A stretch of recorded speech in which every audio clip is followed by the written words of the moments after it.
Welcome back to another edition of Inside Wyoming Cowboys Athletics here on ESPN Media, powered by Sidearm Sports. My name is Jason Griefer. We're joined by Wyoming assistant AD Jeff King once again. Jeff, good to see you. It's been all of 48 hours since we've had a chance to chat. Since I was out there at the football game this past Friday to check out your team's performance against Taylor. So we'll get into that here a little bit later on in the show. But let's start off things off with this past weekend's events, and let's start up with cross country as they went out to St. X to run out there, and a big deal, a big meet out there. A lot of quality teams, a lot of quality runners come in, and both sides really show out very, very well in this run. On the girls' side, Emma Bergman, Meredith Guest, Zola Hoffmeister all run well. Nico Araje on the boys' side finished second. I mean, there's a lot of really good stuff out here, and I'm just wondering how they're feeling coming out of this, knowing that the CHL championships are coming up on the 16th. I think they're feeling really good with how big of a meet that is. I mean, you mentioned Meredith Guest. She ran her best time of the season out there at the meet, and then Nico finishing well, top it for the boys there in second place. And going into it now, we have one meet that at Ross here this Saturday. Then you got the CHL championships coming up the following weekend. So kind of hitting stride a little bit. No pun intended with cross country there, but I think they're in a good position. Going into now the CHL championships in 2 weeks. Let's move on to the golf course here, and we're not done with the golf teams by any stretch of the imagination here. Of course, the girls have won the league championship once again, third straight year that we've had a league champion, and they've all gone to Wyoming. So clear out some space in the trophy room for more performances there. But the boys are going just as strong as well. Both are going to the districts. The boys are going to go to Glenview. The girls are going to go to Pipestone. I'm wondering how the coaches feel about how the course is set up for both teams here, and how that relates to their chances to get one or even both teams out of the districts, let alone individuals. Both are feeling really good. I had a chance to talk with both Scott Webb and Kerry Smith over the weekend, and then also a little bit this morning, getting some practice rounds in with the boys and girls. We're super happy with how well they finished, coming out of the sectionals to be able to even qualify for districts. But we like the way kind of where our pairings are, who we're going to be playing with to hopefully elevate some of our play as well. Once you get to this time in the season, it's a lot of good golf. So we got to make sure that we're zoned in, and both coaches are taking the time to prepare their teams, make sure we're doing the right things, getting ready for this week. Did they come to you asking for any tips ahead of the postseason? Definitely not on the golf on the golf course. So that's I would not be very good giving tips out for that. But it's certainly they're excited about where they're playing with, who they have, and then also looking forward to the future. But I'm definitely not good for advice for there, but definitely good for some encouragement to give some hopes. And I think we got a chance to hopefully qualify some for state. So we're looking forward to this week. Are you going to be walking on the course? Are you going to be like the old man and riding the cart? You know what, man? When I get out on the course, I like to be able to, if one of the coaches has a cart, I might hop into it, but I don't rent the cart. I don't mind the walk around. It's nice to get out of the office, walk around the course, so, but hey, give me a couple of years. I'll probably be renting my own cart. I got clarification for this, folks, before we started recording. Jeff was born in 1988, and he's already hopping on the golf cart. I mean, what are kids these days? I got to tell you. A couple knee surgeries later and all that, sometimes it's not bad to hop onto the cart. Yeah, the old football injury and pull up the old battle wounds. Yeah, we got to go that route there. Please, somebody document if he's walking, because I just want to see it for myself.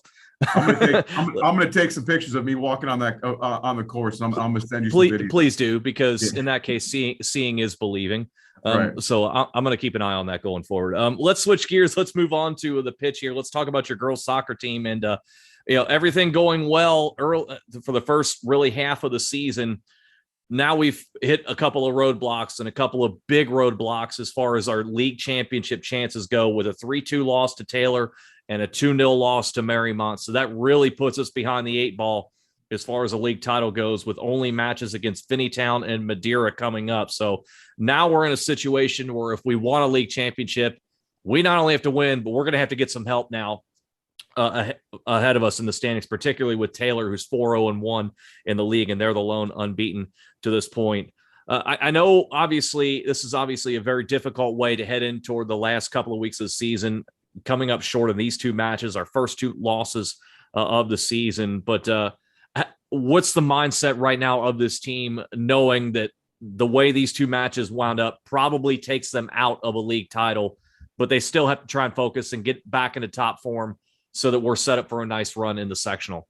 Yeah, I mean, it's tough being in the position right now, like you said, where a league title, it seems out of reach. There's still a possibility for it, but like you said, we do need some help. We ran into two really good soccer teams with Taylor, but we were actually really happy with how we played against Taylor. We just couldn't put the ball in the goal. And you come away, you learn some things from that. You have a nice win in between with Goshen there following there. Then, the Marymount game was really tough, but again, a really tough team in Marymount.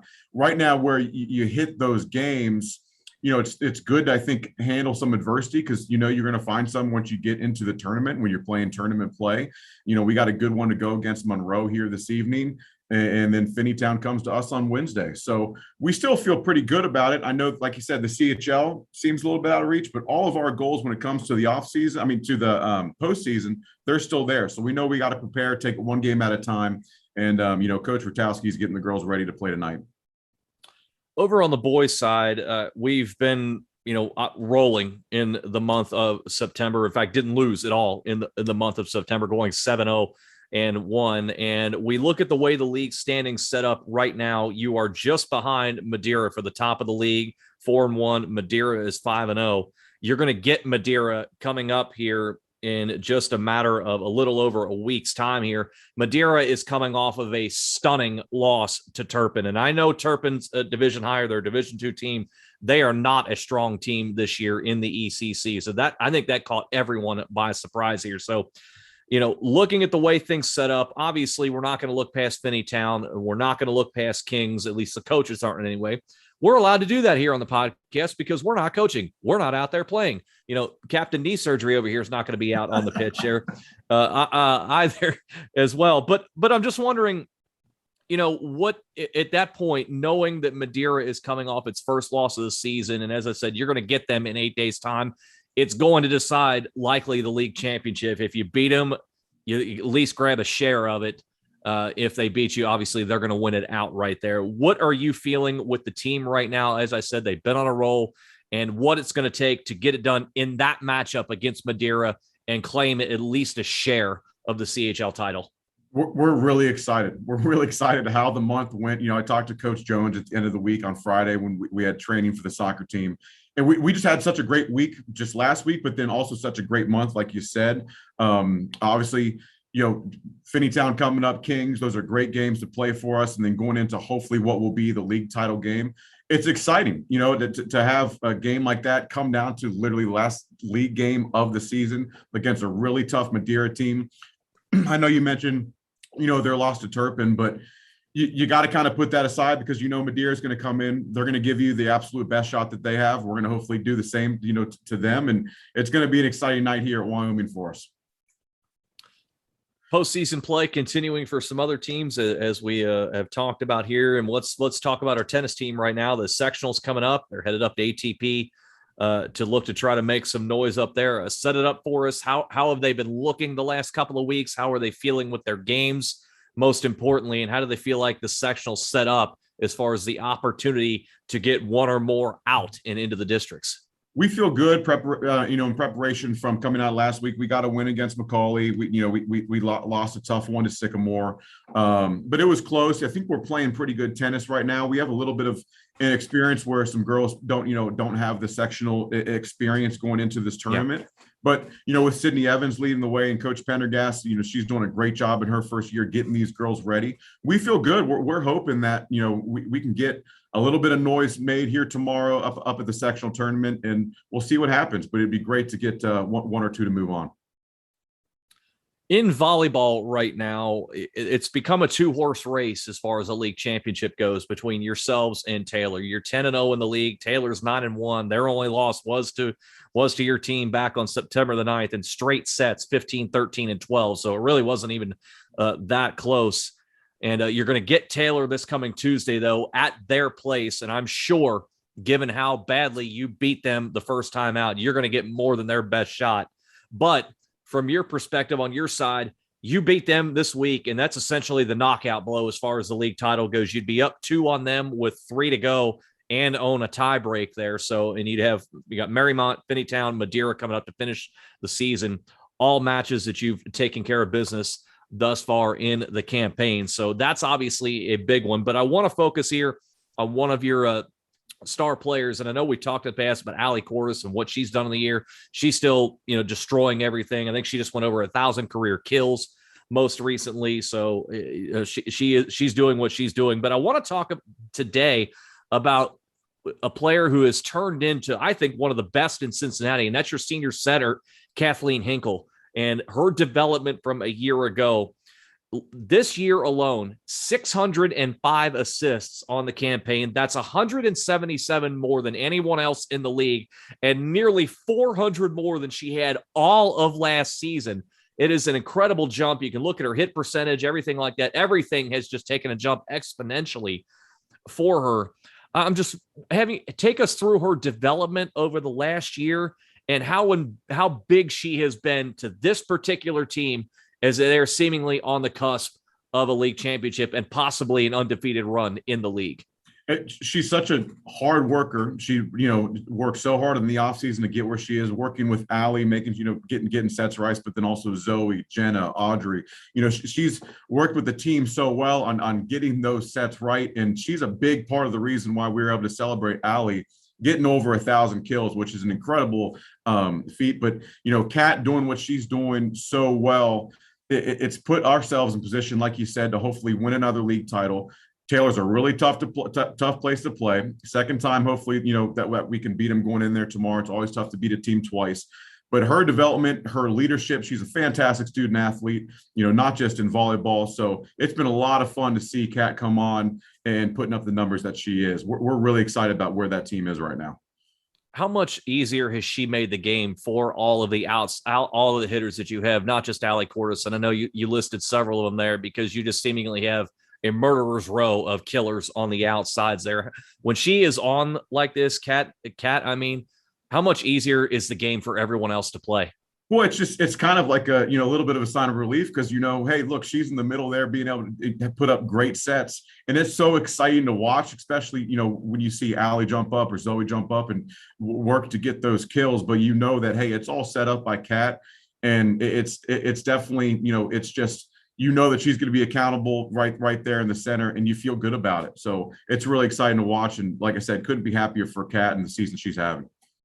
We look at the schedule, the way things are shaping up now. As I said, you've got Taylor coming up. You've got a road trip to Marymount coming up on the Thursday, the 7th, a scheduled road trip up to Eaton on the 9th. That'll be a really good non-conference test to end the regular season, and then a home match against Finneytown and then at Madeira. So again, 4 out of 5 to end the season on the road. How much of that is setting up for the postseason where you're eventually probably going to have to go on the road to beat someone in order to advance, out of the sectional, out of the district, or out of the region?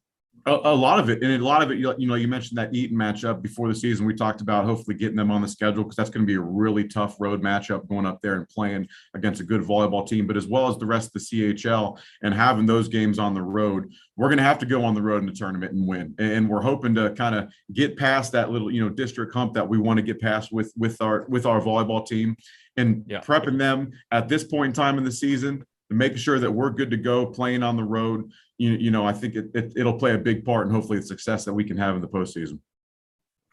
Lastly, as we always do here on the fall sports season, we talk about our football program and another win against Taylor, 18-0. This was a hard fought game. I thought, I was there as part of the broadcast there on Flow Sports with Greg Waddell, and I thought Taylor played very, very well, tackled very well. I thought their defense was very, very good in this game, but your defense was just better in every aspect, holding Taylor to 152 yards total offense. CJ Hester, ho-hum, another 200-yard day. Also had 2 receiving touchdowns.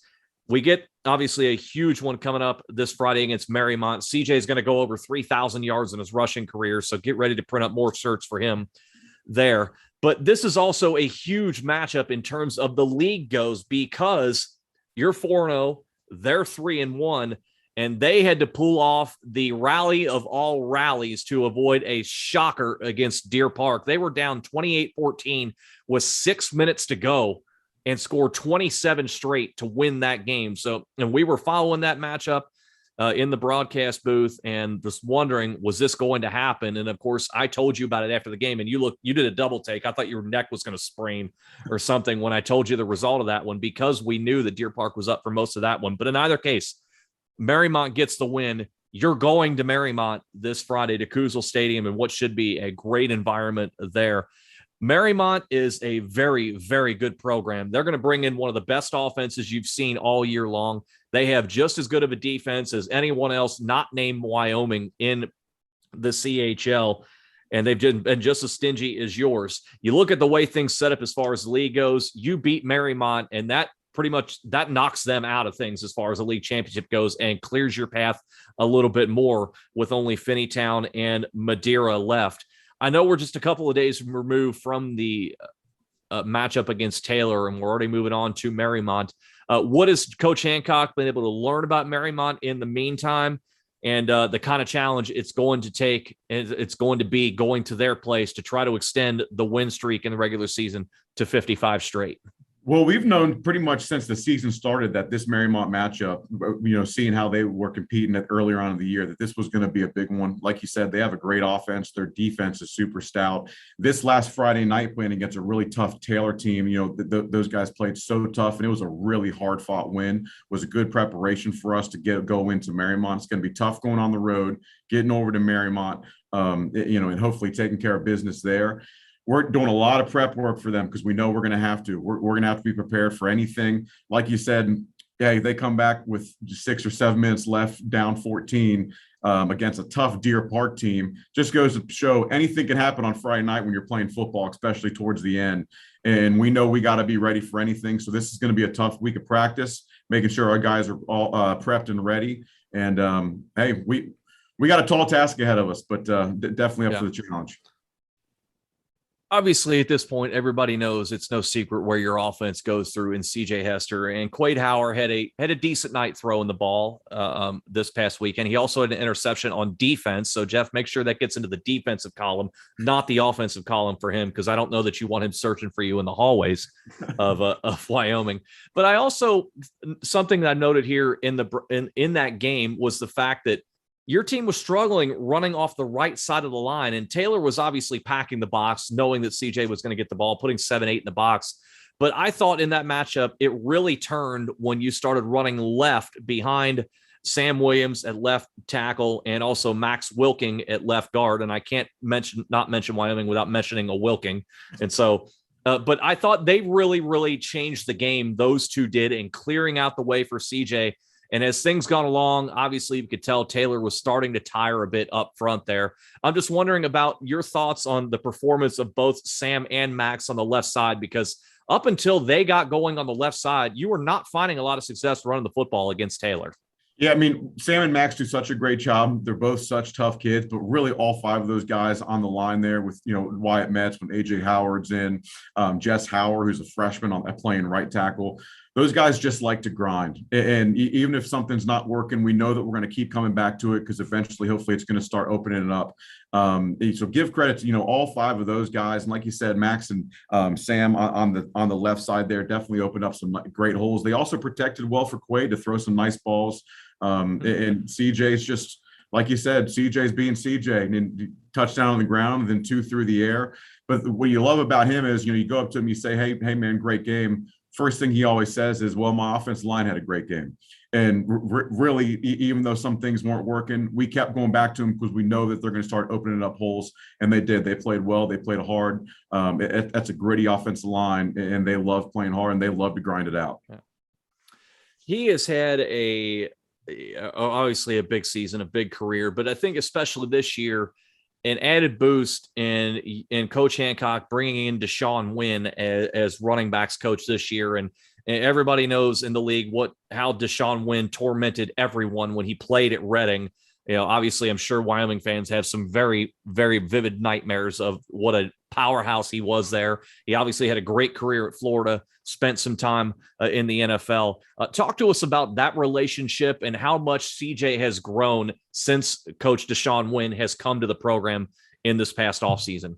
Well, Deshaun, and I'll tell you right now, I'm one of those Wyoming fans that had nightmares of watching him play. So, I remember seeing him play coming up through our program, and he's taught CJ so many different ways of looking at the game. It's more of an advanced lens that guys who play in college, guys who play on from college can watch the game and look at the game and learn from it. Basically, making cuts, being more patient, following the right blocks, studying film correctly. I can't say enough good things about Deshaun and what he's been able to do for the program, not only for the running backs, but just being around the guys, coming from a guy, he's played at such a high level and he did it so well that his attitude towards the game and his knowledge and kind of how he approaches it, it's been nothing but positive for our program. And, we couldn't be more lucky to have Deshaun on board.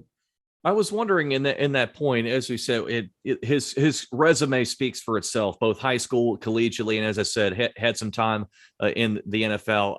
How much clout does he carry in that locker room? Do you see instances where Coach Hancock, when you're talking offense, will defer to him when talking about the running game or talking about the offensive line because everyone knows this guy knows what he's talking about? Yeah, well, we knew bringing him in that, hey, now we have such a great running backs coach that, he can take care of those guys and we can go to him for, help on breaking down defenses because he's seen it at such a high level. It's just, we're so lucky to have him in there, and not to mention just have a guy that kind of, heck, Deshaun looks like he can still put the pads on and go run, go run on Sundays, so he's just such a presence to have in the locker room, on the field, on the practice field, around training sessions. It's been awesome to have Deshaun and having his knowledge of the game. It's really invaluable. So, like I said, couldn't be luckier to have him on board. Bench press contest. Who wins, you or him? It's a good question. I'd be up for the challenge. I'll tell you that. But I guess we'd have to see. We haven't had a chance to kind of get in the weight room, him and me. But I know he'd certainly be able to put up some good numbers. I'll tell you that. What's your solid number at right now? Oh gosh, I don't know. I'd like to still say, I can easily press over 4. So let's hopefully I can keep doing that.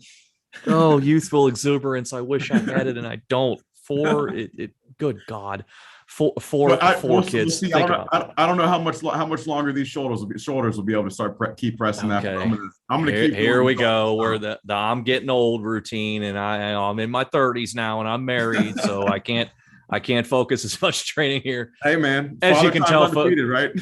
Yes, exactly. That's exactly right. You're learning, kid. You're learning, and we'll see how that happens. And that's a challenge, Coach Hancock, CJ Hester. Let's get this bench press contest going, and let's get it documented so we can put it together once and for all. Who has ultimate bragging rights, and we'll throw up like a Gatorade or something for the winner or something to that point.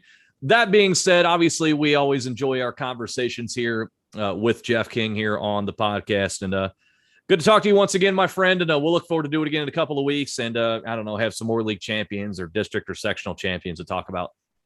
Well, I hope so, Jason. Always a good time, man. Thanks again. That is Wyoming Assistant Athletic Director Jeff King. Hopefully no more surgeries for him between now and our next episode in 2 weeks here on the Inside Wyoming Cowboys Athletics podcast on ESP Media, powered by Sidearm Sports.